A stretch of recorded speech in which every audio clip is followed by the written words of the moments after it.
So first question, if you could say something to your childhood self, what would you say?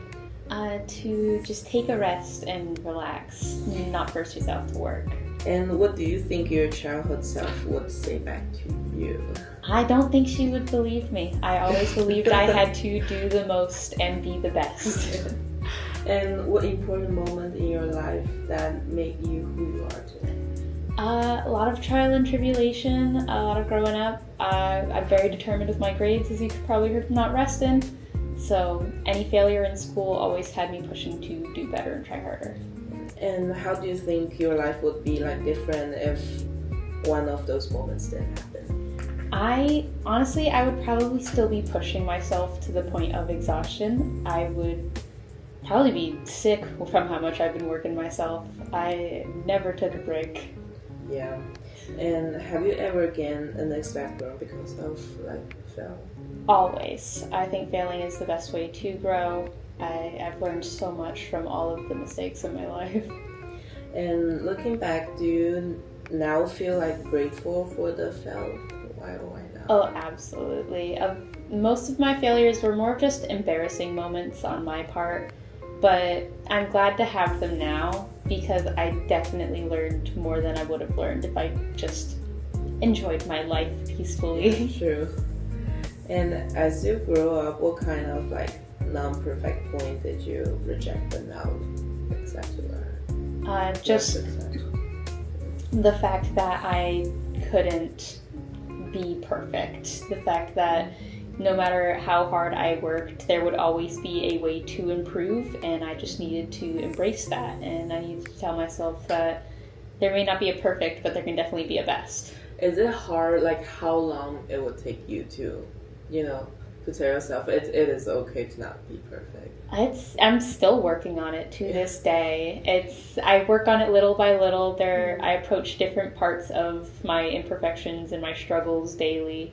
And every now and then I come across a new success. And is there anything that influenced you, and what this like teach you? Definitely a lot of art. I follow a lot of artists. My dad is also an artist, so anything artistic has always encouraged me to do my best and be creative and just be who I want to be. And have you ever passed on what you learned from what experience to someone else? Oh, all the time. I even used to go out of my way back in like middle school to teach kids my age how to draw because I just thought, why say, oh, I can only draw a stick figure, you draw so good, when I can teach everybody else to do what I do. So I've always tried to pass on what I know. And what kind of confusion have you experienced, and how did you get out? All kinds of confusion in my life, mainly just accepting who I am, how I want to represent myself, and what makes me feel comfortable in life. And slowly but surely, I'm putting that together, and I'm feeling good with that. And do you think this is like necessary for you, like to grow? Like why not? Absolutely. I don't think you can go through life without experiencing any of those emotions at any point, even if it's just a little thing that you feel like you have to change. I feel like people always go through that. And what is your major, and what caused you to choose your current major? I am a sequential arts major. I've always loved art. Like I said, my dad was an artist. And I've always wanted to tell a story through my art, but animation is terrifying, so can't embrace that. And do you has you like understanding of your major at the first, like since you started? It's been a road because when I first approached sequential, I only ever thought of comics, and now I'm embracing storyboards. So it's fun to see how close I can be to a different range of everything through just one major. So definitely still learning as I go. And is there a sentence that support you when you were like in difficulty? I always would tell myself, especially at my lowest points, that I can do this. Just keep doing things. Always do your best. You can do it. Have you ever shared this sentence with like someone else, like have like the same problem? Maybe like also in the confusion? Oh, it's my go-to comfort. Anytime anyone's going through anything, it's immediate out of my mouth is, you can do this, you're doing all right, you can do this. So it's, even if it's not to encourage you, it's to comfort, so. Do you think they like have, like what their reactions? Do you think like can help them? Like, I think it's always nice to hear in the moment. I don't think it's ever believed when it's heard. I don't think anyone ever truly thinks they can do it when they're at their lowest. But I think everyone needs to hear it, and I think it helps you start getting better. Yeah, it was like a good thing to let others hear it. Yeah, even if you don't believe it. Yeah, even if you don't believe it. And what is the most important personality you want to be in the future? Dependable, reliable. I always want to be someone that people can trust, who they know that I can help them, be there for them. Even for myself, I want to be able to depend on my brain, my thoughts, how I am. Just dependable fully. Is there anyone that you can think around you is like that, more like independently like that? Currently my roommates, my partner roommates, they are a hoot. But they're one of the main reasons I am on this journey of self-acceptance. They forced me to love myself the most. And what are you doing, what are you doing now to develop that, for the future? Kind of just being who I want to be. I wear what I want to wear. I draw what I want to draw. I talk how I want to talk. It's like a New Year's resolution. I'm fully embracing me this year. Yeah, I feel like it's a really long process to let someone just sometimes they are not willing to wear what they want when they're outside. Because the interview I was doing before, they're like, I was blah blah, but now I'm the idea of growing up and being like, oh, I'm too old to wear insert fashion is so scary. Yeah, that's how my mom always told me. I was like, no, you can't too old, no such thing. It's clothing, wear it. Yeah.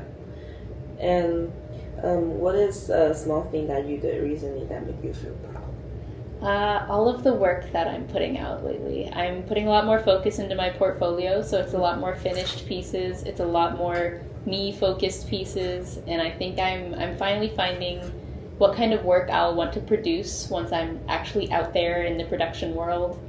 And it's finally more me stuff, and I'm happy with what I'm actually putting out for once. And why do you think this small action, maybe not small action, that your action is more than it seems? No, it's definitely a small action to start, because I could be I could be producing way more, and honestly, I even think I could be producing way bigger projects. But I think it's still a good place to start, because it's getting my foot in the door for more change, and I think I'm always open to that, at least. And do you have anything that you want to say to our cherry audience? To sort of just embrace yourself, be who you want to be.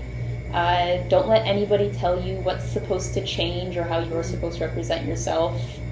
Truly, I love the contrast in person a lot of people have. You don't have to look how you want to act. You don't have to act how you want to be perceived. It's a lot of self-choice and a lot of self-discovery, and then I think people need to figure out that path for them. And do you have anything that you want to see or expected from our magazine, or the feedbacks that you want to give into us? Just exactly that. I want to see a lot of people embracing their own unique qualities, their own desire to express themselves, both in fashion, in life, in choice of character, and all of that. Just as long as there's freedom of expression, that's what I want to see in any kind of media. Can you share some your fashion styles to our audience, and the jewelries, everything? Goodness, so that's always a fun one with me. I like to tell myself I'm never the same person any day. Yeah. I love fashion so much. I can never commit to one style. I'm constantly cycling through my wardrobe, upcycling and just recycling, because I go through so much clothing. But I truly am just working on embracing that, who I want to be, which is everything. Yeah. So there's no one style I commit to, but I like to wear all the styles. Yeah. I like to learn all the styles as well. Yeah, and some people are really wanted to find I want this style, but not that styles. But sometimes it really doesn't depend. It's really depend who are they. Yeah, make your own style. Yeah. It can be based on something, but my style is my style. If I put the clothes on my body, that's my style. Yeah. All right, thank you. No problem. Thank you so much.